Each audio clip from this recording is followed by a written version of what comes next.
दोस्तों, मैं हूँ रोहित। आपका स्वागत है डेस्टिनी राइजर्स में। यहाँ पर हम लोग रिटेल इन्वेस्टर को कैसे फ़ायदा होता है उसके बात करते हैं। अभी हम लोग जो आने वाला आईपीओ है स्टैंडर्ड ग्लास लाइनिंग, उसके बारे में बात करने जा रहे हैं। इससे पहले हम आपको एक अपडेट बता देते हैं कि हमने जो अपनी चैनल है उसके साथ साथ अपना जो है एक यू व्हाट्सअप चैनल भी बनाया है, जिसमें आपको एकदम फास्ट अपडेट मिलेगी।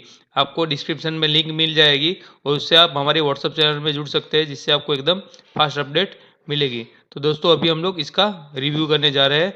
ये जो स्टैंडर्ड ग्लास लाइनिंग आईपीओ है उसमें हमको क्या करना चाहिए एज ए रिटेल इन्वेस्टर, और हम लोगों को कहाँ पैसा लगाने से फ़ायदा होता है उसकी बात करने अभी जा रहे हैं।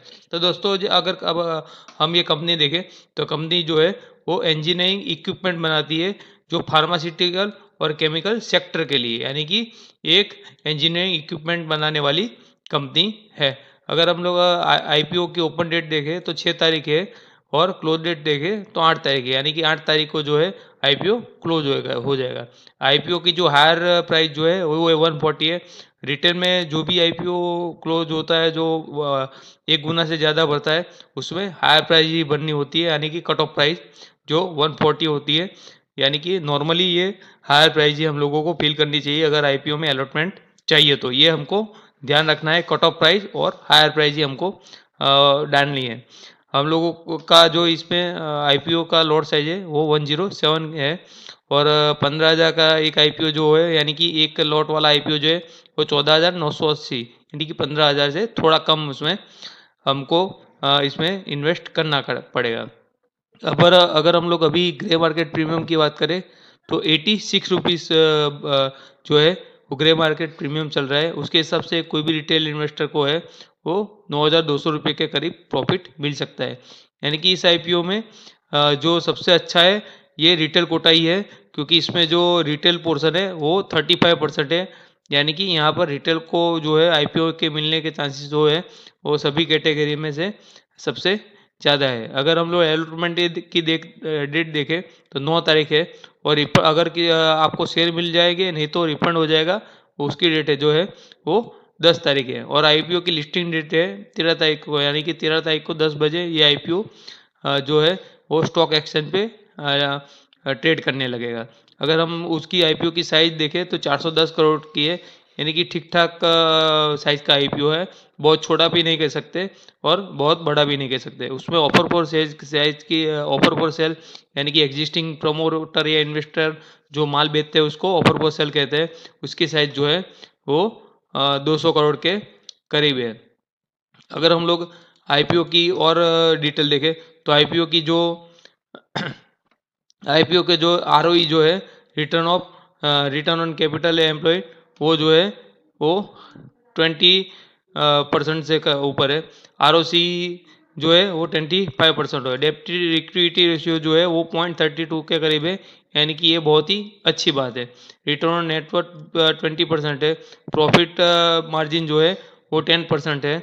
और जो पर शेयर जो प्रॉफिट मिलता है, यानी कि अर्निंग पर शेयर ईपीएस जो है वो थ्री रुपीज़ है।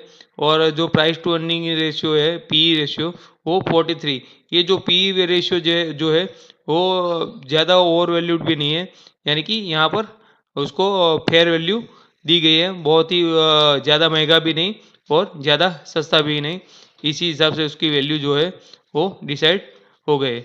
अगर हम लोग इस आईपीओ के जो पॉजिटिव पॉइंट्स देखें, ये जो कंक्लूजन है, इसमें हम लोग जो पॉजिटिव पॉइंट देखें तो उसका ग्रे मार्केट प्रीमियम जो है वो बहुत ही अच्छा चल रहा है। उसके हिसाब से हम लोगों को करीबन 9K, यानी कि 9,000 के करीब का हम लोगों को प्रॉफिट मिल सकता है। उसकी वैल्यू जो है वो दूसरे जो पेयर कंपैरिजन के मुकाबले फेयर वैल्यूड है, और उनके फंडामेंटल भी अच्छे हैं।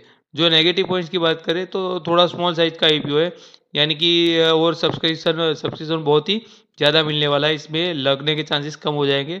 और दूसरा है ऑफर फॉर सेल, लेकिन इसमें पॉजिटिव पॉइंट ज़्यादा है, इसलिए इस आईपीओ में हम लोग अप्लाई कर सकते हैं, उसमें कोई दो राय नहीं है।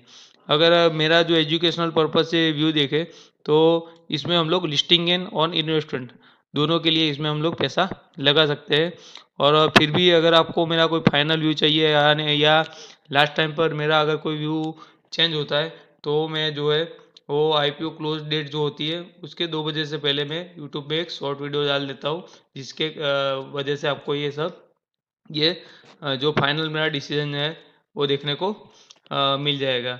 तो दोस्तों, आपको ये जानकारी कैसी लगी और आप इसमें IPO में ये अप्लाई करने वाले हो या नहीं करने वाले हो, किस कैटेगरी में अप्लाई करोगे, वो अगर आपको बताना है तो हम लोगों को कमेंट कर सकते हैं और आप हमें बता सकते हैं। और दोस्तों, ऐसे ही इंटरेस्टिंग वीडियो के लिए आप हमारे साथ जुड़ सकते हैं। तो दोस्तों, मिलते हैं ऐसे इंटरेस्टिंग वीडियो के साथ, तब तक के लिए जय श्री कृष्ण।